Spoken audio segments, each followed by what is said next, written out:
The government is introducing emergency legislation to deem Rwanda as a safe country and end the merry-go-round of legal challenges. The UK Supreme Court ruled Rishi Sunak's flagship policy to send asylum seekers to Rwanda as unlawful, leading to one of the most testing 24 hours of his premiership.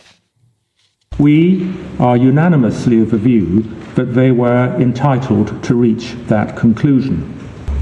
The changes needed to eliminate the risk of refoulement may be delivered in the future, but they have not been shown to be in place now. The Home Secretary's appeal is therefore dismissed. Mr. Speaker, it's very straightforward. He promised that he would stop the boats this year. This year. Today is the 15th of November.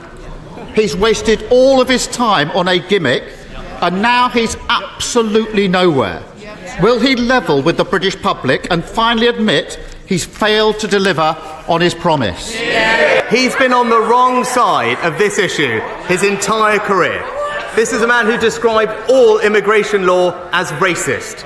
He said it was a mistake to control immigration, and he has never once in this place voted for stricter asylum rules. It's clear, Mr. Speaker, while he might want to listen to the open border activists, I'm siding with the British people. I do not agree with this decision, but I respect it and accept it. The rule of law is fundamental to our democracy. I will not allow a foreign court to block these flights. I said I was going to fundamentally change our country, and I meant it. So I'm also announcing today that we will take the extraordinary step of introducing emergency legislation. This will enable Parliament to confirm that with our new treaty, Rwanda is safe. So the Prime Minister is facing pressure from the right of his party over immigration. He's promised to do whatever is necessary. David Haigh, a human rights lawyer, joins us now. What is necessary, David? Good morning to you both. I mean, I think one of the things, there's obviously a lot of people waking up this morning with a lot of outrage, but I think the outrage needs to be directed a lot towards the government. If people listen to what the Supreme Court said, they effectively said that it is possible for the Rwanda policy to be lawful and for Rwanda to be a safe country, but our government didn't do their homework and didn't do their preparation. And what Rishi's effectively saying, amongst other things, is we will now go away and do that. And that, to me, is one of the issues that we need to be addressing. There is a massive problem, whichever side you're on, when it comes to illegal immigration. Our government isn't tackling it, and these gimmick policies are going nowhere. That's interesting. And do you agree with what Priti Patel was saying yesterday, that basically the Court of Appeal had been explicit, the Prime Minister should have seen it coming, and that this shouldn't have really been a surprise to the Prime Minister yesterday? Well, absolutely, as well. You hit the nail exactly on the head. This is a government. This isn't some young farmers association building a treehouse or a bench. Why have they not got these ducks in a row? Most of them are lawyers, particularly our own, the former Home Secretary.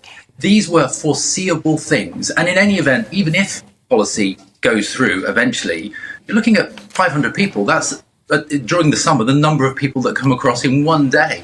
What about the hundreds of thousands of people on the list and others coming? What is the government going to do there? Well, the argument, obviously, from the government is that this would be a deterrent and that, it might not directly affect huge numbers, but it might serve to deter people. But what about this idea that when the Supreme Court has explicitly said that Rwanda is not a safe country, how on earth can an act of Parliament change that? How can a law suddenly make Rwanda safe? Well, there's a lot of technicalities, and what the court said, the court and what judges effectively do, they look at the evidence before them at the time, and that's what they effectively said, is that there's a difference between without getting into too much complexities. The government in Rwanda had a memorandum, so they basically said to the British government, we promise we will not send. We will process the claims well, and we will not send them back to their own country accidentally. What the Supreme Court said, that that's not enough, because the individual asylum seekers, if there is a mistake, they can't rely on that. So what our government said, well, we'll make it a bigger memorandum, we'll do a thing called a treaty.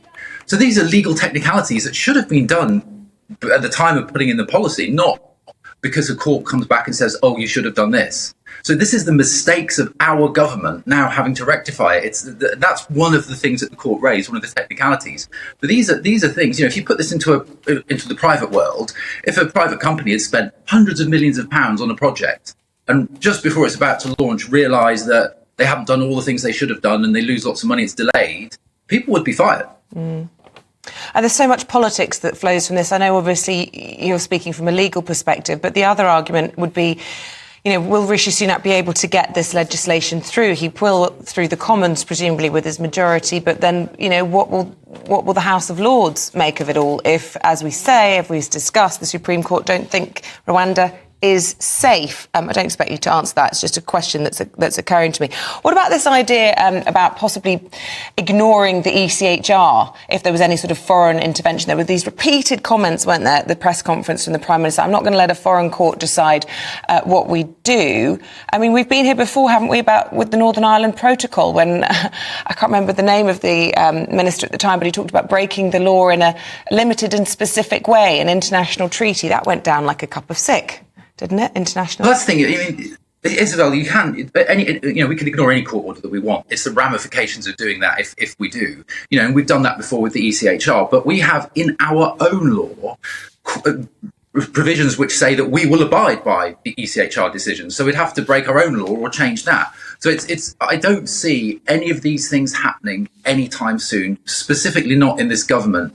And that's the issue here. And, I saw yesterday, obviously, Rishi Sunak saying foreign courts and foreign judges. Lord Reid at the Supreme Court, unless I'm mistaken, is not French. He is an English judge. Exactly. This is an English court, an English law. So change that first before you start blaming foreign courts. OK. David Haigh.